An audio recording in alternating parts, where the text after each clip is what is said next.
Long gone are the days of waiting to be seen in a doctor's office only to have that awkward conversation with your healthcare provider. Wisp gives you access to sexual and reproductive healthcare from the comfort of your home. Get treatment for BV, yeast infections, UTIs, and much more delivered directly to your home or ready for pickup at your local pharmacy in less than 3 hours. The best part? Wisp is discreet, convenient, and you don't need medical insurance to receive care or prescription medication. Visit us today at hellowisp.com. Whatever the occasion, effortless elegance is right this way. Because Hilton brings you new ways to stay courtesy of the Nomad London. And it doesn't stop at award-winning dining in a space draped in velvet and illuminated by vintage chandeliers. No, this day goes beyond with unparalleled personalized service and attentive hospitality. Oh, and did we mention the Nomad London can be booked using your Hilton Honors points at Hilton.com? Hilton, for this day.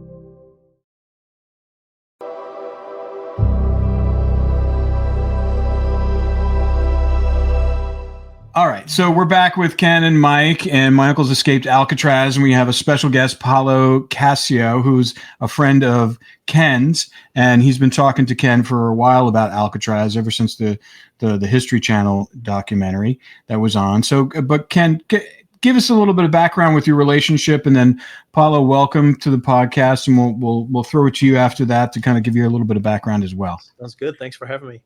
Yeah, so, the way I met, and I always refer to him as PC, it was right after the History Channel documentary, and History Channel had pretty much pulled the plug on what we thought was going to be the ability for us to tell the story, in depth, really tell the story of John and Clarence, and it just really kind of went kablooey.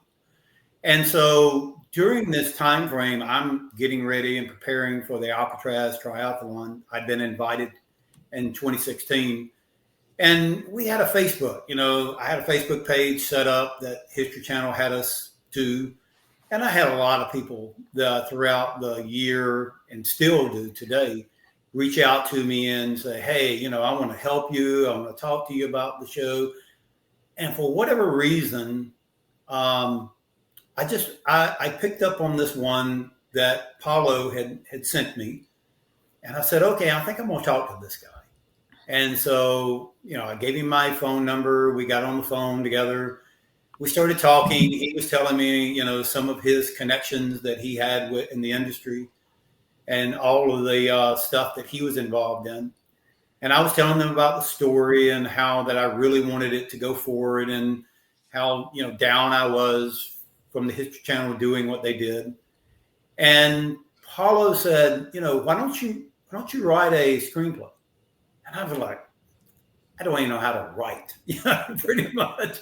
And so, he said, well, here, let me tell you, give me some suggestions. He said, go out and purchase Final Draft, which at the time I didn't know what it was. All I knew is he said, this is what people who write screenplays use. And he told me, he said, grab a piece of paper, write down all of the characters, anything you can think about each of the characters. He was kind of helping me build his character base. I didn't realize at the time. And so, when I hung up from the phone with him, I was so excited. I was, okay, this is going to be great. I know what I'm going to do. And so I reach, of course, I get on the phone with my brother and Michael Esslinger, because I was going to invite them. I said, hey, would y'all like to be a part of this? And I was telling them everything that PC told me. Well, Michael was, he was involved in writing the book that he was doing at the time. And my brother was scanning in photos for him. And they just didn't seem like they really had the time to do it. And I said, well, I guess I'll do it on my own. So I went out, I purchased Final Draft, and I watched several videos. I took several classes trying to figure out how to use this software, how you're supposed to write something. And I just basically, said, I'm going to do this from the scratch. And I started off how I envisioned this story to go. My story started off with Uncle Man telling the story. And so I wrote it. And as I was writing it, I started thinking, I'm glad that I'm doing this, and that I'm not letting someone else do it. Because I started thinking, my family, the Anglin family, they worked with Don DeNevy on The Riddle of the Rock, and they gave him, pieces of information to put into the book. But really and truly, the book is written by him. It's his work, And as good as Michael is, Esslinger, with books, I love his books. His book is about, it would have been his words and not mine. And so, case in point was when me and Mike first started writing the book, Mike was going to write one of the chapters. And when it came back, it was about my grandfather. And I told him, I said, that's not my grandfather. I know you did the best you could, me explaining it to you, but that is not my grandfather. He wasn't, he was a lot more stern than what you wrote. That's when it really kind of clicked with me. I was really the only one that could write this because I knew who my family were. I knew my grandfather. I knew how he spoke. I knew how he talked. I knew his thoughts. And, I can remember sitting on his lap, lighting his pipe and him talking to me. I knew exactly the kind of person he was. He wasn't so strict that he was mean, but he wasn't a saint at the same time. He was in between. And so I'm glad that PC did what he did for me. It sounds like Paolo, you basically lit the fuse for the book. Yes. You lit the fuse because as Ken has talked about numerous times, is that the screenplay was the entree to writing the book. So tell us how you got so interested in it and reached out to him and how that dialogue started. I know you're in the entertainment business. I believe you're a cinematographer. Is that what it is? Tell us a little bit about your background. Yeah. So what's really interesting for me is I grew up on horses, and my dad had me doing horse shows, and I had aspirations of being a jockey. And in 1979, I'm going to date myself here, which is just fine. My family went to San Francisco for spring break. I was a junior in high school. It was, I think around April or something like that. And my parents were like, well, there's lots of cool stuff to do here, and let's take this Alcatraz tour. So we took the tour, and as soon as we got there, I sensed that there was something going on. I didn't know what it was, but something felt like, it seems like they're hiding something here that they don't want us to see. And there was a couple of people kind of milling around. Well, lo and behold, about 2.5 hours later, this was back in the days of guided tours, I came out, and there was this entire movie crew that had descended upon Alcatraz to shoot a TV movie called Alcatraz, The Whole Shocking Story. And it was the story about Clarence Carnes, who was the youngest person to ever be incarcerated at Alcatraz. And so I had this little camera with me, and I took a picture of this camera sitting on the ground. And it was literally like, I felt like this lightning bolt from the sky and God's hand coming down and pointing a finger going, this is your real future. And I just became absolutely obsessed and fascinated with just the experience of being at Alcatraz and the history of it. I've always been sort of fascinated with old, closed down and dilapidated buildings. And I had, from there on, it was interesting because everywhere I went during that trip, there was another film crew that was shooting some footage for another TV show. They had a camera mounted on the front of a trolley, and they were going down the street. I'm like, there's another movie camera. I'm like, this is crazy. And then we're walking down the street, and I see a camera store, and suddenly all these things are leaping out at me. And so I've always had a real fondness for Alcatraz because that was the spark really that started my movie career. And from there on out, my dad took me to a camera store, and he said, my son's really interested in photography. And he said, well, let's see about getting him a camera. So my dad bought me this camera, and it was very expensive at the time. And he said, well, how's he supposed to learn how to use this? And the guy had pointed to this table that had books on it. And he says, well, there's a book over there that has some really good information. It's got a cassette tape. So it's kind of like a modern day Rosetta Stone, how I learned photography. And all through that time, I was kind of self-taught. I was taking pictures of everything. I mean, I was taking pictures of basketball games at my school. I was taking pictures of friends.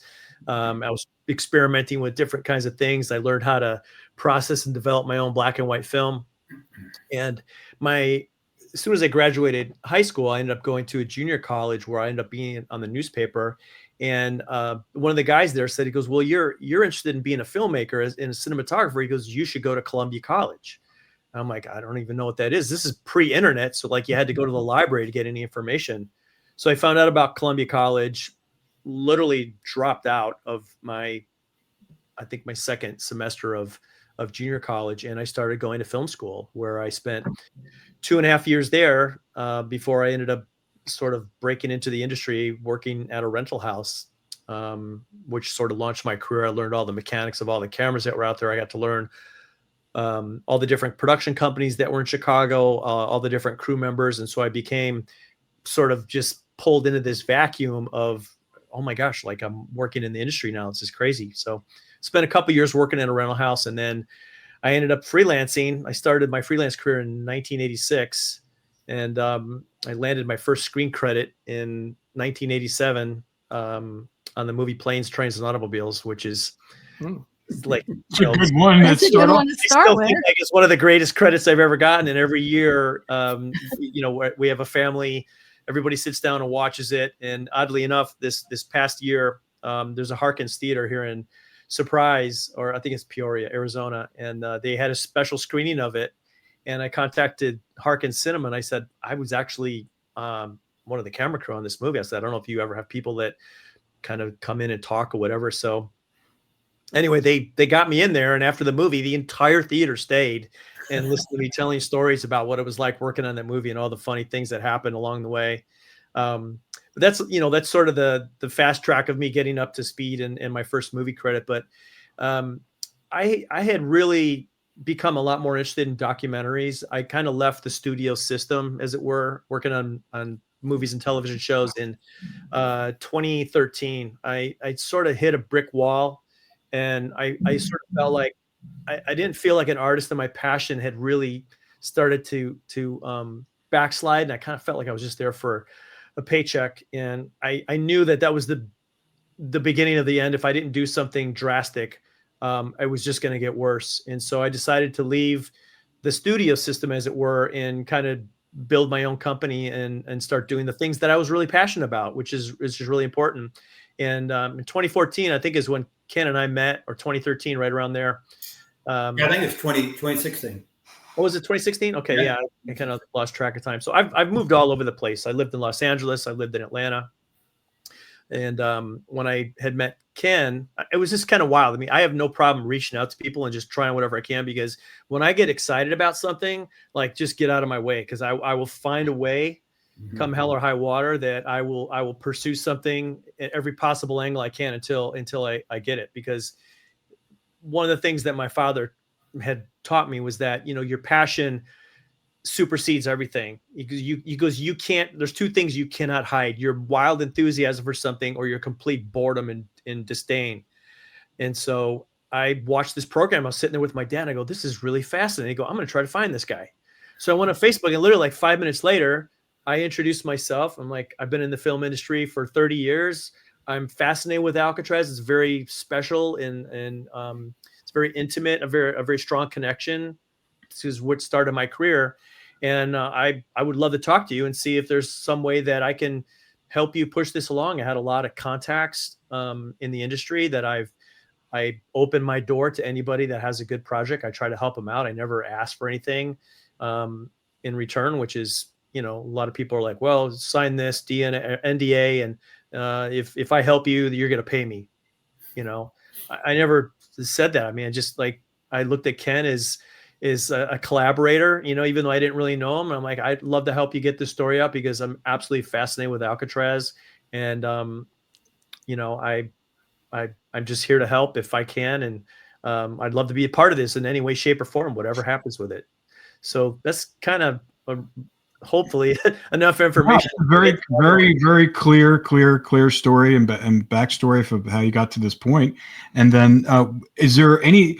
And we talk about this once a week. We've been talking about this once a week for a year now. We talk about their book. We talk about new theories. We're doing investigations as we're doing this. We hopefully have some really interesting information that's going to be coming out soon. And we're trying to get everything.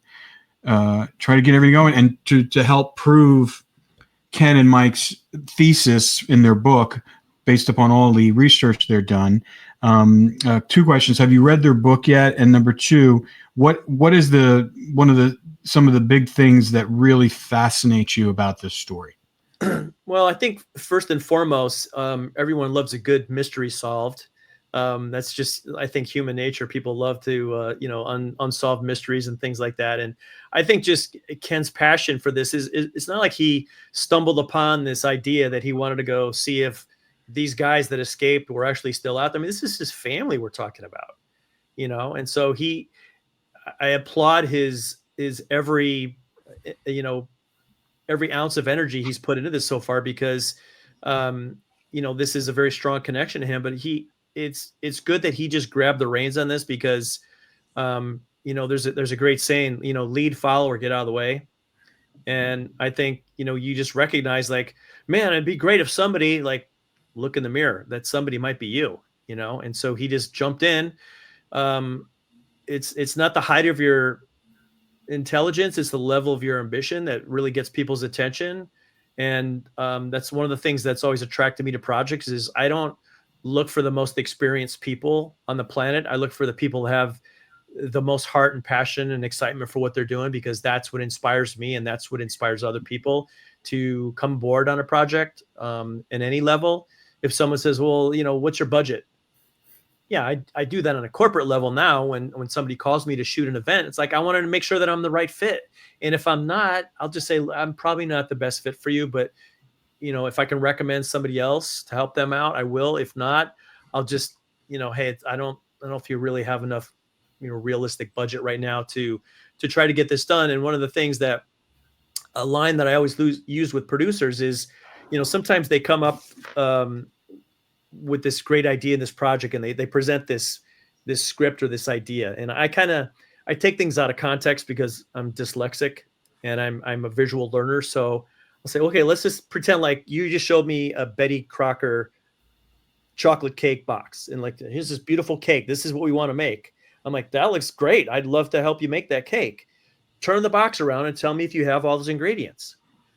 Well, we're kind of working on this and that. And I'm like, okay, do you want cupcakes or brownies? Like, I'm here to help you, but I will help you do whatever you can with what you have resources for. I've learned to never say no unless it's just an obvious no.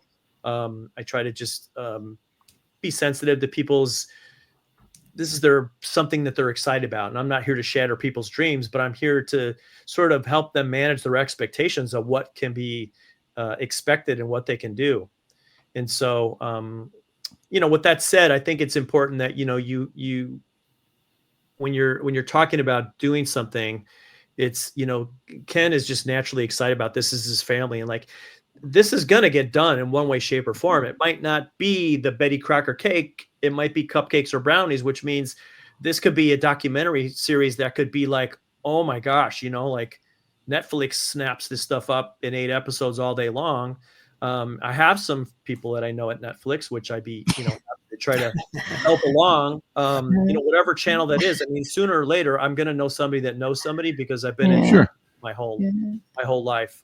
In fact, we've been working on my buddy Steve Campanelli, who's been with Clint Eastwood for 25 years. And I said, Steve, I want to send you the script. I want to send this book, and tell me what you think. I mean, what could be better than an Alcatraz movie directed by Clint Eastwood's protege, who's been with him, for such a long time. And Clint could just rubber stamp his name as executive producer. But, those are some of the things that I think really caught my attention about the book, was the honesty, how he painted the picture of what his family looked like the backstory of where they came from, what that world looked like growing up. I think it's important that we understand the characters and we start to learn about them. And most importantly, we start to care about these people. We want to root for them. We want to see them find their way. Right. I think that's important. Like if you don't care about the characters, if you're not engaged, then the story's only going to go so far if the characters aren't believable or you're just not like, well, I don't think who are these people? Yeah, I mean, that was the biggest thing for us, because for me, I went to undergraduate in San Francisco area. I've been to Alcatraz several times. It's always been this mysterious lore in the Bay Area. And, but, I didn't really know much about these guys. I was like, oh, okay, these guys were in prison, then they escaped, whatever, I don't know.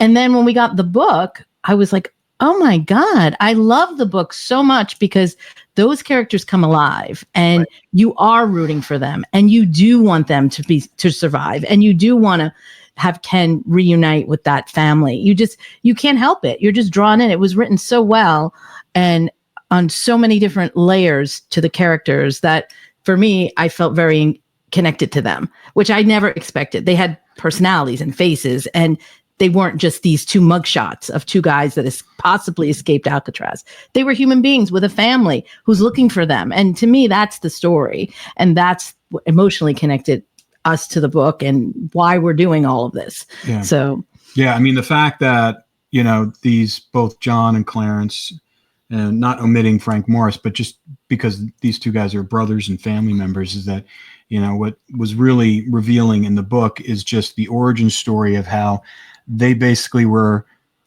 grooming themselves for this iconic escape ever since they were like their early teens. It's almost like they went to the Cool Hand Luke camp. It's like, everywhere they were going, they were testing the system. They were doing stress tests on every place they were getting thrown into and learning along the way, in addition to all the other things that they were doing outside, when they were just growing up. And it's just, making their own toys and, stealing stuff that they needed to kind of, to just like for bikes or for cars or for gifts, like toys for their siblings and stuff like that.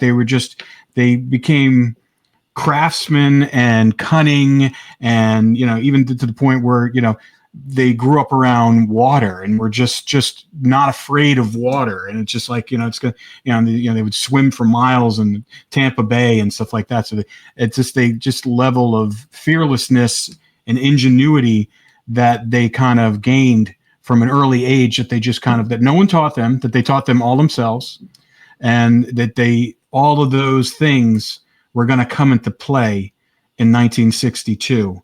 When they had to put all that stuff into play. It's like, oh, well, we have to do this. Because, well, that we have to make plaster mache heads or paper mache heads of our stuff. And he goes, well, I'm a good artist, and then this is how we'll do it. And we'll ask for paint stuff, and we'll paint portraits of our girlfriends and how are we going to figure out how to do this? And he goes, well, I'm working in the barbershop. Well, I'll do this. And then they get help from other people. And the fact that they're, in the same way you were talking about passion and enthusiasm for what inspired you to do your life's work, it was almost like they were continually, they played into the curiosity and of what the human spirit is. And it wasn't like this is an obstacle, but the obstacle was always the way. But also that they weren't really yes, they stole money from a bank, but they used a toy gun. So to me, it's like no one got hurt. These aren't like violent criminals. I didn't know any of this until I read the book. Yeah. So and also I think it's also a lot of themes of like what it is to have fate in your life. These guys were in California and they did go to Alcatraz and they were like, oh, we don't ever want to be in Alcatraz. All this foreshadowing just naturally, which is what our lives are. We don't see it at the time. It's only when we do this, 360 overview that we say, oh my gosh, all these pieces connect together. Just like he was saying, like all the things of their childhood, everything led them to where they ended up, which is why we know they're in Brazil. We believe. Necessity is the mother of all invention. That's kind of one of the things. Like I'm sure there were guys that were just sitting around going, well, I guess I'm here for the rest of my life, and then just sit there and rot. some people are, they just, they're sort of mentally and emotionally dead. And the body just waits to go in the box at the end of the road.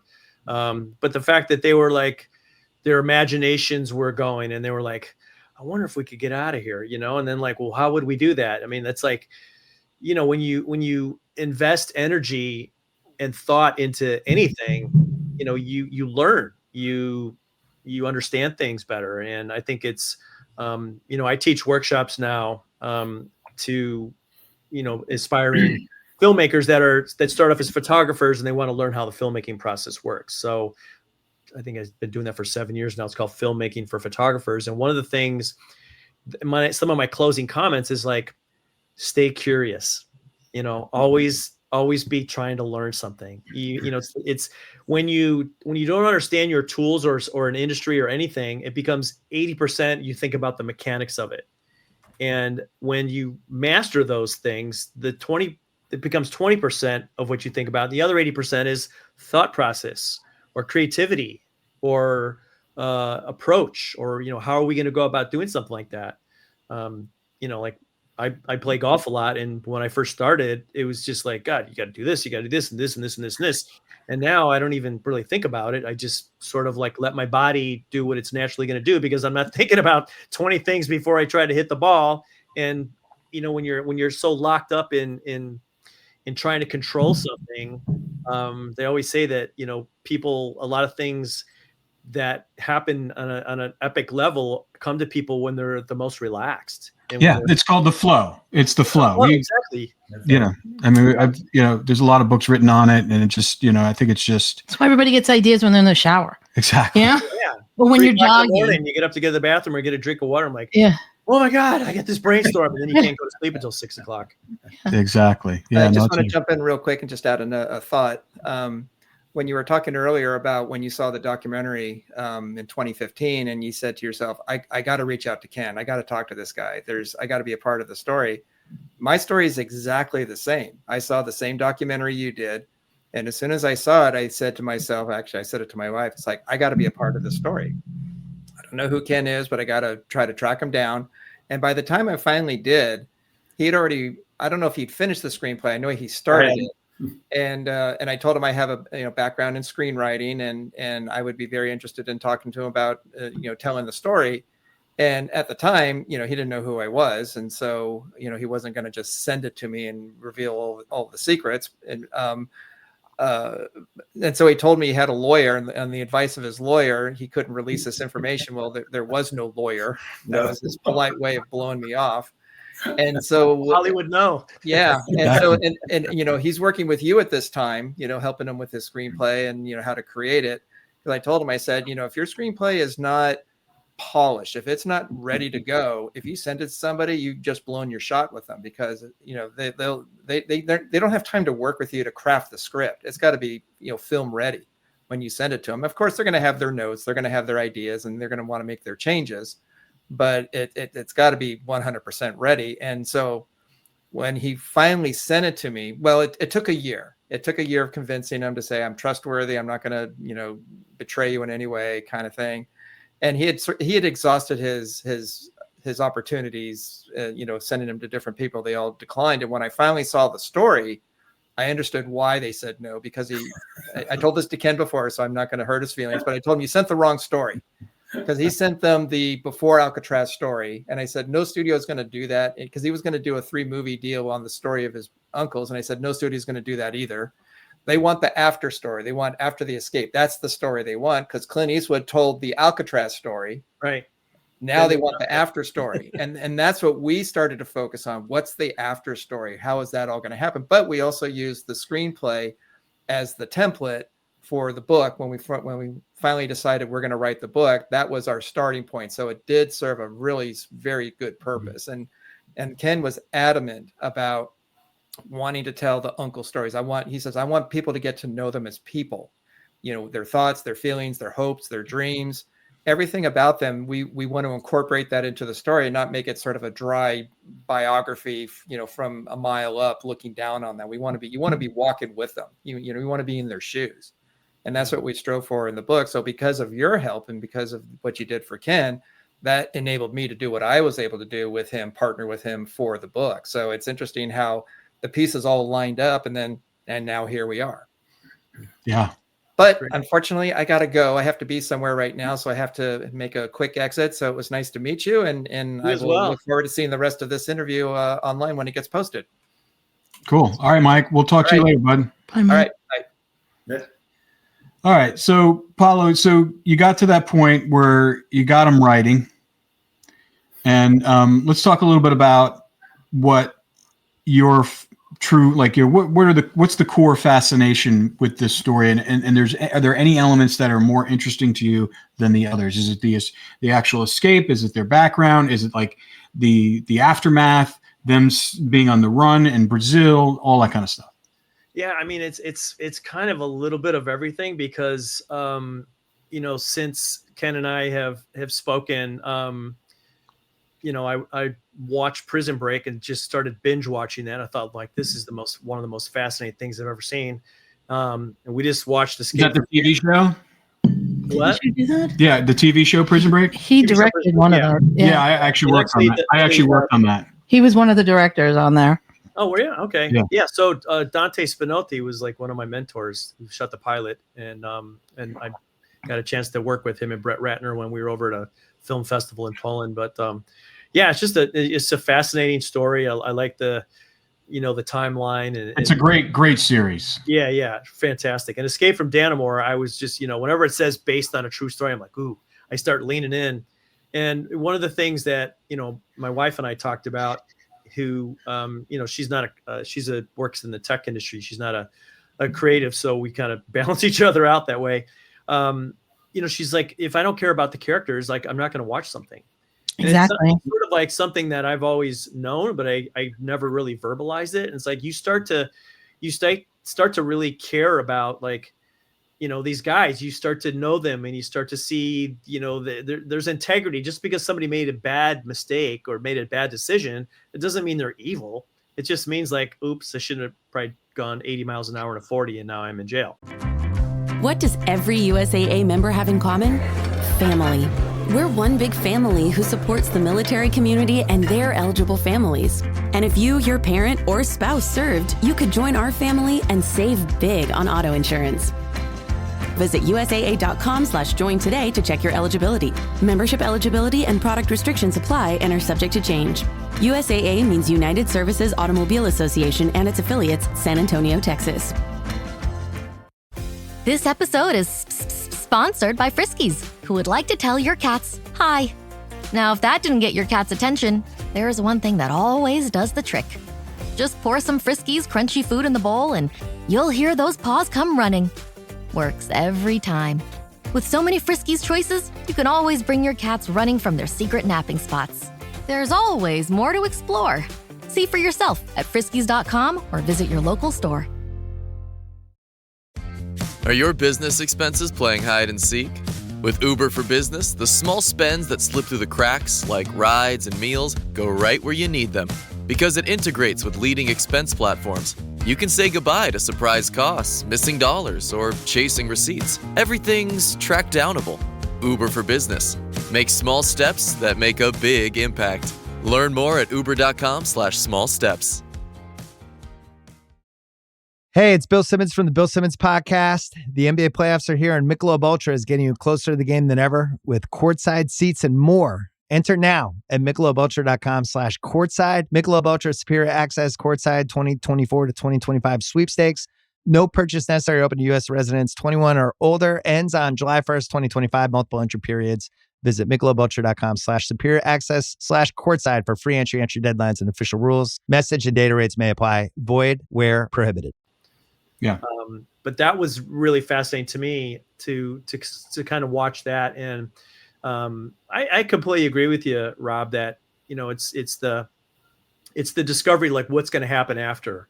And I think there's this, like, searching for Bigfoot sort of a thing. Like, is it real? Is it really out there? Is this possible? I actually met one of the guys. I bought his book.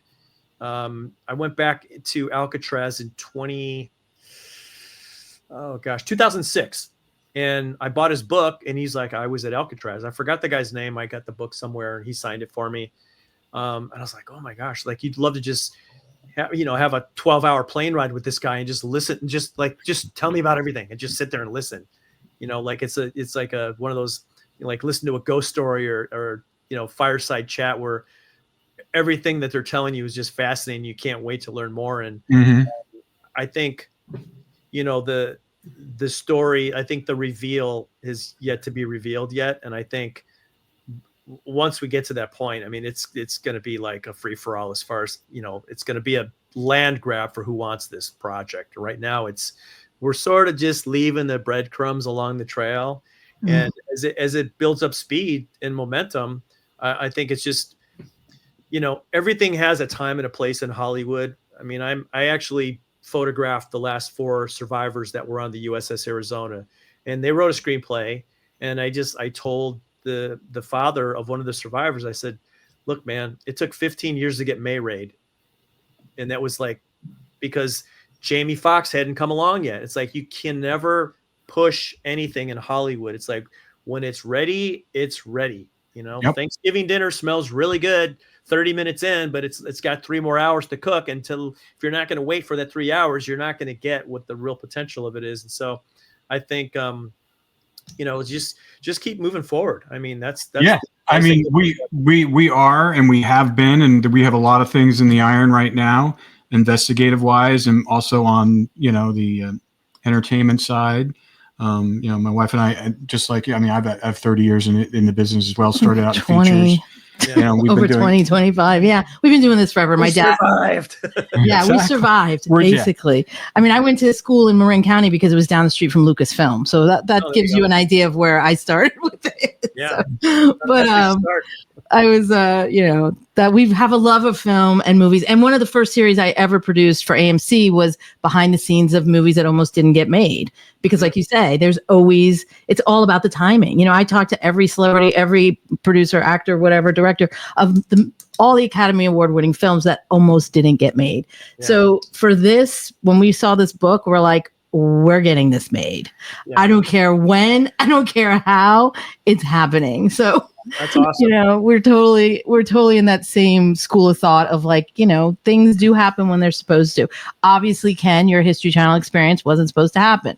So now there's other things happening. Exactly. So there's always a reason more information for things. Sometimes you get a window, and sometimes you get a door, and sometimes the door's closed, and it's, some of the greatest stories in Hollywood were about somebody turned something down, and then something else was available. I mean, the stories go on and on. I mean, I had one of the first projects I worked on when I moved to Hollywood from Chicago. I got a chance to work with Dean Cundy, who's, legendary.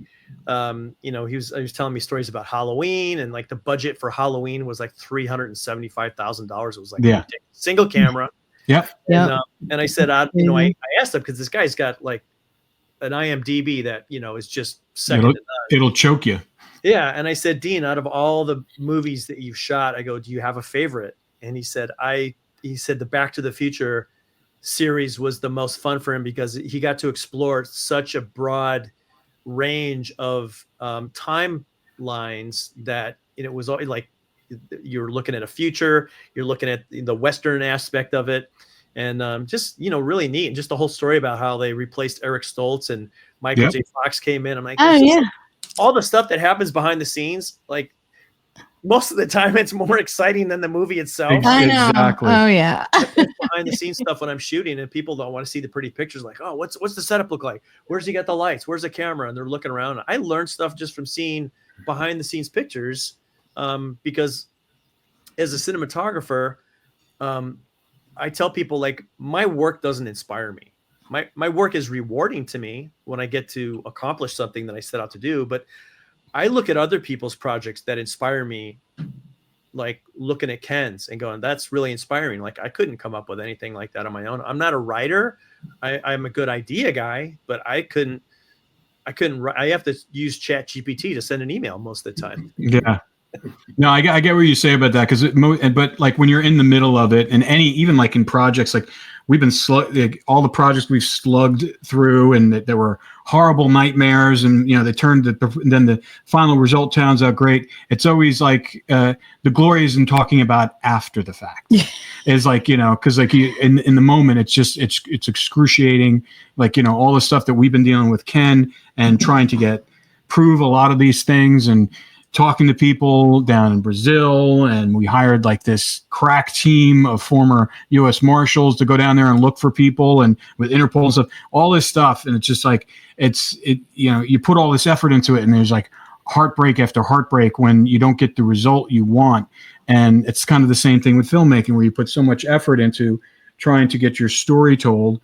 But now it's getting, that's why we started doing the podcast for a variety of reasons, not just specifically this one, but for a bunch of other stories that we wanted to tell that we didn't have the resources to go out and make a documentary, or, we would be pitching these things, our podcasts simultaneously as we're doing the podcast. And we've been fortunate enough to get some hits and some, deals based upon that. But, we're storytellers at heart, and, we want to get the story out.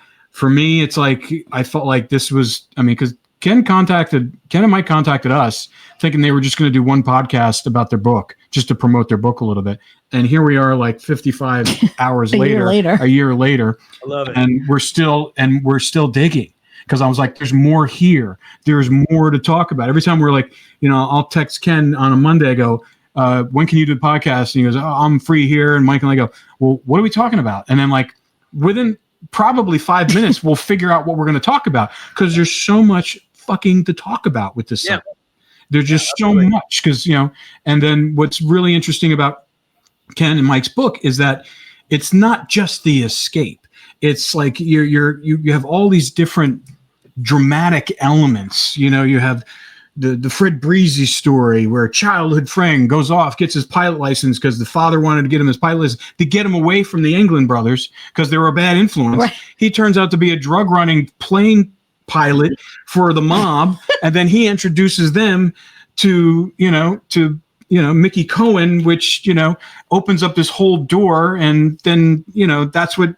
It's just crazy. It's just you can't write this. Like when you sit there, make it up. Yeah, you cannot make it up. And then all the connections, and then the possible Kennedy connection with Candy Barr and Mickey Cohen, and Jack Ruby. It's like it's nuts. It's nuts. It's like you couldn't a screenwriter couldn't make this stuff up. And then to still have John and Clarence all through this and their character, when you have someone like Whitey Bulger, and who's basically saying these are really good guys. These guys are like, because you have and it's like, so it's like defines their character, that they're likable, and you're rooting for them, and they're not bad guys. And if it wasn't for, one of them getting involved with a married woman, they would have never met. They would have never made it to Alcatraz.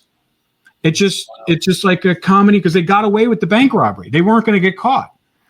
And so it's just, even with the bank robbery, they helped a woman who fainted. Like, these are good guys. Yeah. They weren't in there shooting it up. They were like, we just want to not have to be poor. Exactly. And you kind of feel for them. You're like, okay, I get it. So I talked to an individual day before yesterday, down in a little town called Iron City, where all of the Anglins grew up at before they moved to Ruskin. And one of the individuals that I was talking to, he doesn't, I guess the lady has already died, but she was actually in the bank when John and Clarence robbed the bank. Oh my God. And she told him what happened inside of the bank. She said, they came in, and, they weren't yelling or screaming or anything. They basically told everybody, we're going to rob the bank. And he said, they sat down, and, no one freaked out. They got the money, and she backed up that, one of the ladies was pregnant and felt kind of faint. Clarence stopped everything, went and got her a glass of water. Oh my God. And then they exited the bank and left. So, yeah. Mm-hmm. Yeah. You can't. It's such a great element of the story. I love that, because to me that makes them really likable even more, so you want them to succeed. You're like, okay, go, escape, get out of here. Everybody loves and the bad guy sometimes. When you read the accounts of the trial, you read what happened in their federal trial, which is what they went through first. You can actually see there was a plea bargain that they did. And, I can guarantee you, they probably thought and were told, you go off, do your federal time, John got 10, the other two got 15. And we know Alfred even got out of Atlanta after just 5 years. So they were probably, okay, we're going to go do this, pled guilty. But then the state of Alabama came in and wanted to give them the death penalty, charged them all over again for the same crime, wanted to put them to death. I mean, this is the old Southern good boy back then. Oh, yeah. I can imagine what it looked like. And then eventually they get 25 years each on top of their 10 and 15-year sentence. So that's what really set them over the edge. That's when they said, we're not going to stand for this. We're not going to stay in jail. And with their skills that they had, it was only a matter of time before they broke out. Yeah. I think it's interesting too, Ken, is that, just the backstory of the family and things like that. It's like people without means have to be resourceful. They have to figure stuff out on their own. It's, I was the 2 + 2 is 4 kid. And so I get that, it's some of the craziest things I've ever done on movie sets and most successful were things that we didn't hardly have a budget. Yeah. And I can sure. tell those stories all day long, but it's, one of my favorite quotes is by Helen Keller. She said, the only thing worse than being blind is having sight without vision. And I think to have the vision to not only, I think we can get out of here, but how are we going to do it? I mean, that takes vision. That's not something that you just go like, oh, let's go to the library and see, like, how do you break out of a prison? Yeah. And John, when he was on the way to Alcatraz, he's on the boat going out to the island. And once he gets here, he writes a letter home to his mom. And he basically said, you could hear him in the letter saying, I told the guy the boat ride was kind of nice, but it was going the wrong direction. Promise you, he was already planning what how he to was get going out. to do. I love it. He was not one of these guys that was going to go sit in that jail cell and go, okay, well, I guess I'm here for the next 15, 20 years. I mean, his mind was already spinning, okay, sure. What can I do to get out? Yeah. And the amazing thing about all this is that they didn't have chance to even road test any of what they were doing. No. So what they were doing, they had to just do it. It's like, there was no trial and error here. I mean, I'm sure there was a little bit just like making the dummies, but they had a plan, and it wasn't an experiment. It was a plan. It was like, this is what we're doing. So, and like things would come up along the way. Like, when Alan West discovered behind the, in the, whatchamacallit, the service area, that there was tools left behind, that they would just leave tools behind there in that area behind their cells when they're like that. But they learned how to pivot so quickly to their advantage and just take other people's suggestions, like Whitey's suggestion about preparing them for the cold water, since he had scuba diving experience, and what they're going to have to do as far as with their clothes to kind of make themselves makeshift, wetsuits, and then just, and unfortunately had someone with a very high IQ, Frank Morris, who was on their team, who figured out, all right, how can we learn how to vulcanize rubber inside a friggin' prison? Yeah. It's like, I've been in a lot of prisons doing prison documentaries. I've probably been in about 10 or 15, most of the ones in California. So I've seen how these places are, and I've seen how they're run. And there's so many layers of things that you have to go through. And I've been to old ones too. I've been to the old Folsom, and it's like, it's basically an old Civil War fort that they converted into a prison. And they just built a prison around it. But you still see the limestone walls and all the stuff and stuff like that. So it's crazy that they were able to assess all that, pivot when they needed to pivot, and they did it in like record time. It's like a year and a half, something like that. Can't remember how many months it was, but it was in a short period of time since they didn't spend a whole lot of time in Alcatraz. No. Nope. John got there in 1960, Clarence in 61, and they're out in 62. So, yeah. I mean, they were not there that long. But you think of how gutsy they were, and how daring and risk taking that they were. Because I was thinking the other day, when some people might think, oh, well, the first time they put the head in the bed was when they went out to escape.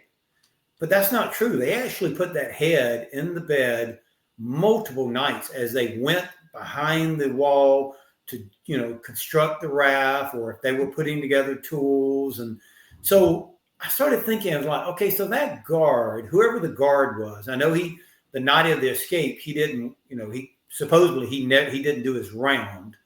But think about some of the nights that the guards did do the rounds, and they walked by those beds, and they, I don't know how many times they looked down at those dummy heads. And I wonder if they ever thought, gosh, why is Clarence sleeping in the same position every single night? His head, because the head was only made to go one way. And so why is his covers always up to his nose? Yeah. It's like, well, they were banking on, they didn't even consider. I know they were banking on the monotonous job of a prison guard, where a lot of stuff doesn't happen, where it's just the same every day, and they mark time. I mean, it's like, when something happens, like, oh, well, why don't they poke their heads each time they go through it? It's, why would they do? They wouldn't do that. Yeah. Like, there's nothing going on. There's nothing going on. It's nothing going on. Waiting for the sun to come up. Exactly. And then like I said, we're not obviously, independent in the fact that this is a very, very, intense story. There's also, and I think a lot of us kind of romance about it a little bit, because it's the ultimate thing, a prison escape. It's like I said, the only other, movie out there that kind of relates to this is Papillon, which has that, it's an island and they have to escape and they got to figure it out. And I saw that as a kid. Yeah. But that, I think it's really indicative to the fact that Ken's tenacity for trying to find this story, and really, it's been years now that he's been studying this and researching this, and and for the last year we've been helping him, just trying to hire genealogists and DNA people to try to figure out what, and to prove what we believe is the theory that not only did they escape off the island, that they did make it to Brazil, and they lived majority of their lives out there, and that hopefully that some of the things that we're going to reveal in the future will be the definitive proof of that. We have our arch nemesis, Art Roderick, who we love to death, but it's like, and he comes on here, he's been on here twice, and Ken's talked to him, has had heated debates with him, friendly heated debates about his theory from the government side. And and he's quick to say that he was on the last time he was here, he goes, well, it's going to come out. He goes, there's, what you're saying is all wrong, and they died in the bay and stuff like that. So it's like, and we're like, okay, we're waiting for your information, Art. So hopefully he can provide that. But, that doesn't stop us, because, we've had other people in the government that's looked at all this information, some of which that worked with Art, and they were pretty stupefied at the evidence that we have, because we haven't released all of it. There's a lot left that we still have to do, but we're being very cautious because we want to make sure that we can actually prove this. But there's not only circumstantial evidence, but real hard evidence about where they ended up. And that's, to me, I think is going to be really interesting to eventually reveal to the world and the public. And, who knows, we could be wrong, but I think having someone like Ken, who's a family member, as opposed to having someone who just was like you and I, Paolo, who are interested in the story, that did the research, there's no way we'd be able to fill in those gaps that Ken has. Right. Yeah. It's not like we're watching Geraldo opening up a exactly. Exactly. Yeah. So it's interesting. That's awesome. I think, kind of rewinding a little bit of stuff that you said earlier, I had the privilege of working on the TV series The Untouchables from 1992 to 1994. And the guy that played Al Capone, William Forsythe, he spent a lot of time with the family in Oak Park, where that they were at, and he would ask questions like, well, how? Because he wanted to be true to the role. He didn't want to, like, no actor wants to fall on their face trying to portray someone that famous in history, and so he would talk to the family and, like, what was he like, and what were some of his mannerisms and things like that. And I remember a couple of times there was some blowouts on set where William Forsythe would, like, refuse to say something because he said Al Capone would never do that. Because there's people that write, their job is to create story and interest, and, like, how do we keep things going? And a lot of the people that he was involved with, of course, he was, correct me if my history is wrong, but he was at Alcatraz as well. Exactly. Yes, he was. So, I think it's ironic, the guy that pulled off all this stuff, died of something like non-violent and like, he tried to escape and he got shot from somebody on the wall that night. He just, like, he just kind of went in a different way. But I got to learn a lot of the history of Al Capone during that time, and that was very fascinating to me too. Like, some of the stuff that we would recreate, and some of the things that were told by the story. His grandson, his name is Sonny, Al Capone's grandson, and it's frightening. He looks exactly like him. It's almost like Al Capone. Skipped a generation. Wow, that's crazy. Yeah. Yeah, it happens. Yeah. It's like I don't look anything like my dad, but I look like exactly like my mom's father. Yeah. Who actually died like the week before I was born. Yeah, that's always and I have the same story. I heard my my mom saying, like, you look a lot like my father. Like, there's a lot of the features and things like that. And he died like I think a month before I was born. I was born right before Kennedy got assassinated. So 63. Oh, wow. Cool. This is great. I'm sorry, what did you say? History is just fascinating to me. I mean, I failed miserably in high school when we had to pass the Constitution test. To get out to graduate, I failed it 3 times because I'm dyslexic and I'm, like, flipping numbers, and I just did a slalom course to get out of the class and to graduate. But now I'm, like, fascinated with it because I'm not forced that I have to do something. I just, like, oh, that's interesting, and next thing you know, you're going down a rabbit hole and you're on the internet all night looking for stuff that's connected to it. And then when you can reach out to someone like Ken and have a connection to something that you're interested in that has something, that's been in history. I mean, that's the juice we have. It happens to us all the time.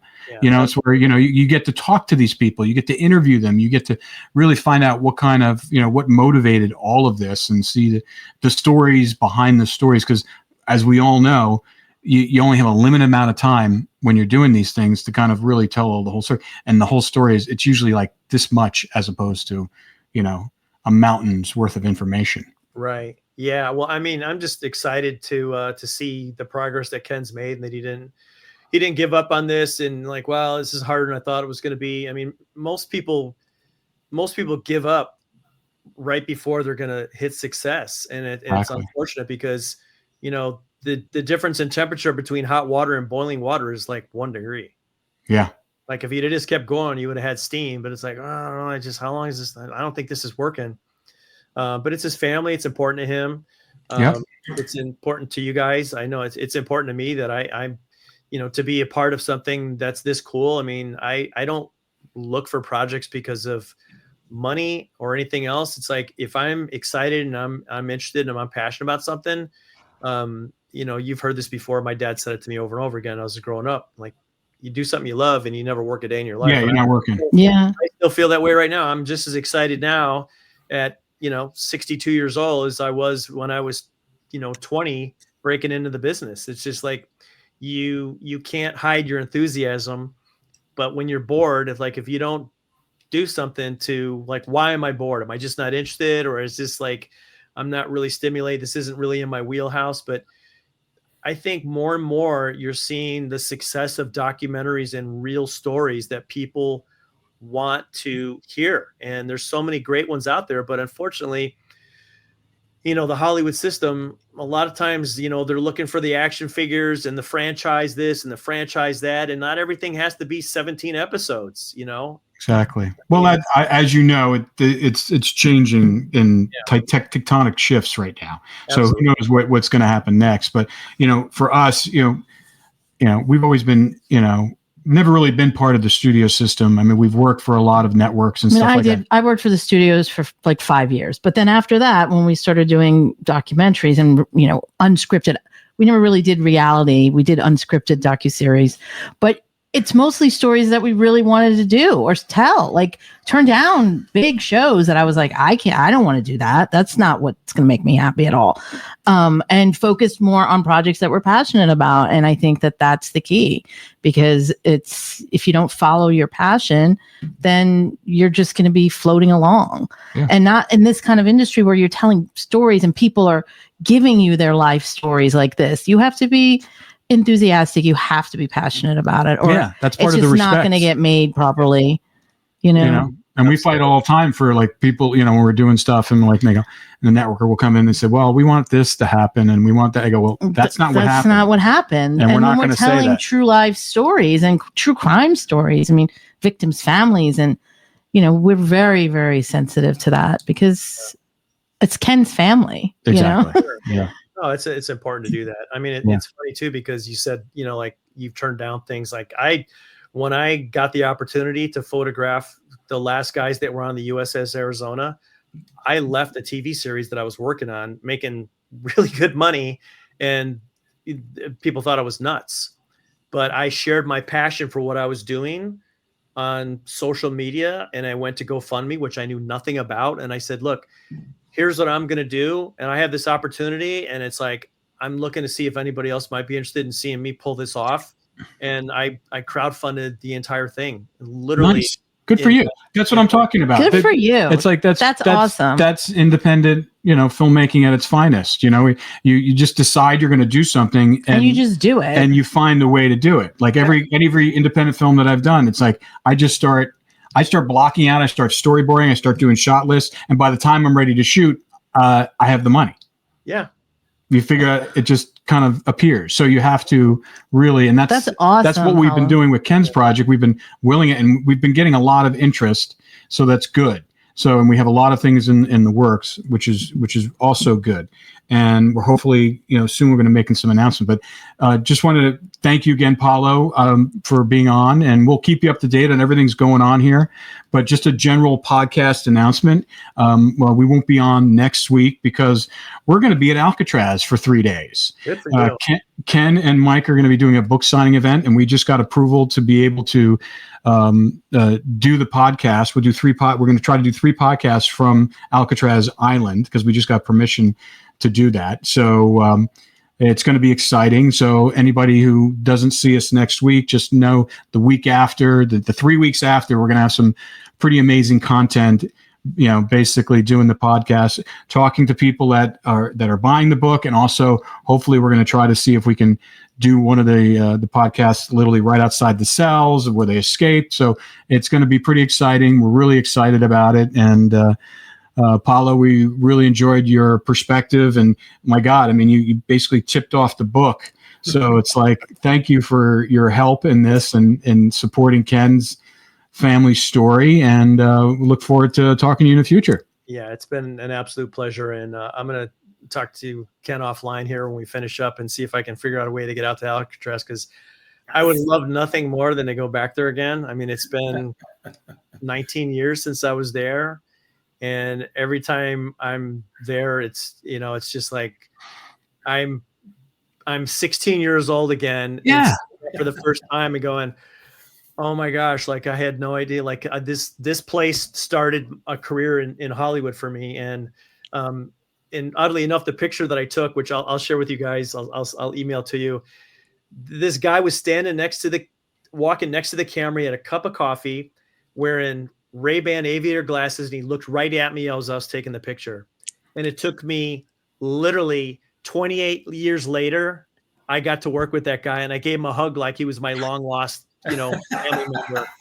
And I'm like, I took a picture when I was 16 years old. I'm like, oh my God, it was like meeting, a celebrity, and like, it was just a guy that was standing there and it's just funny. Like it's all those connections. Like, I like, in 2011, I got the chance to direct Clint Eastwood for this law enforcement museum thing. So I got to spend time with him, and it's just like, these connections, these little connections, all, the fact that it didn't, but it's great. It's great. So thanks for being on. And, we're going to end the recording, but just stay on for a sec.